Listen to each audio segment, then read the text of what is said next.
সহিহ বুখারী মুসলিমের হাদিসে আসছে, মাই ইয়াদমান লি মা বাইনা লাহইহি ওয়া মা বাইনা রিজলাইহি আদমান লাহুল জান্নাহ।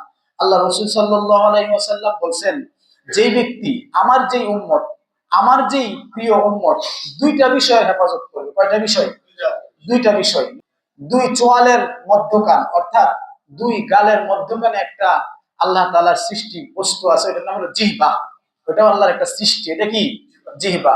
এই জিহ্বার অনেক গুণ ক্ষমতা আছে, স্বাদ গ্রহণ করা, কোনটা টক কোনটা মিষ্টি, এমন একটা অবস্থা যে যে কোনো বিষয় কি করতে পারে, তার রাউডারের মতো ধরা দেয় এখানে। হ্যাঁ, আলহামদুলিল্লাহ বলে। এটা কত বড় নিয়ামত আল্লাহ ফ্রি দিয়েছেন, একবারে ফ্রি মুফত। আলহামদুলিল্লাহ, আলহামদুলিল্লাহ। কি অবস্থা, আল্লাহ কি বানাইছেন জিহ্বাটাকে, কখনো শুকায় না, কখনো কি হয় না। সুবহানাল্লাহ। রব কি দিছেন, রবের শুকরিয়া কি করব। একটা জিহ্বা কখনো শুকায় না, সবসময় ভিজা। সুবহানাল্লাহ।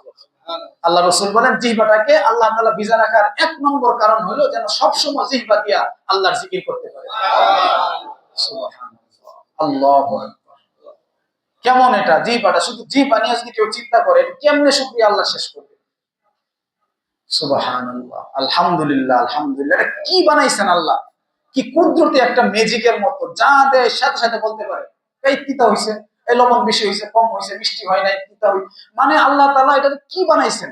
অথচ এই তরকারিটা যদি হাতে লাগানো হয় হাত বলতে পারে না, শরীরে পড়লে শরীরও বলতে পারে না, অনুভবও করতে পারে না তিতা না শক্ত, গরম ঠান্ডা অনুভব করতে পারে, কিন্তু স্বাদ গ্রহণ করা এটা কেমন হয়েছে একমাত্র আল্লাহ তাআলা ক্ষমতা কারকে দিয়েছেন।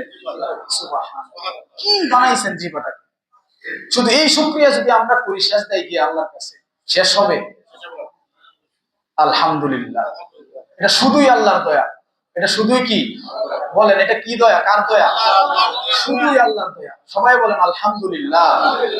শুধুই আল্লাহর দয়া। এটা শুকরিয়া শেষ হবে কিনা মাঝে মাঝে এটা আসলে চিন্তার বিষয়। আল্লাহ রাসূল বলেন, মাই ইয়াদমান লি মা বাইনা লাহইহি। কোন ব্যক্তি যদি তার জিহ্বাটাকে হেফাজত করতে পারে এবং দুই পায়ের মধ্যখানের যে অঙ্গ লজ্জাস্থান এটাকে যদি হেফাজত করে, আল্লাহ রাসূল শুধু দুইটার ব্যাপারে জিম্মাদার বলছেন, আদমান লাহুল জান্নাহ। আদমান লাহুল জান্নাহ, রাসূল বলছেন সহিহ বুখারী এবং মুসলিমের হাদিস, বিশুদ্ধ হাদিস, যে জিহ্বাটাকে যে হেফাজত করবে, জিহ্বাটাকে যে হেফাজত করবে এবং দুই পায়ের মধ্যখানে লজ্জাস্থানকে যে হেফাজত করবে, লজ্জাস্থানকে যে হেফাজত করবে, এই দুই বস্তুকে যে হেফাজত করবে, আল্লাহ রাসূল বলেন আমি তাকে জান্নাতে পৌঁছাবার জিম্মাদার।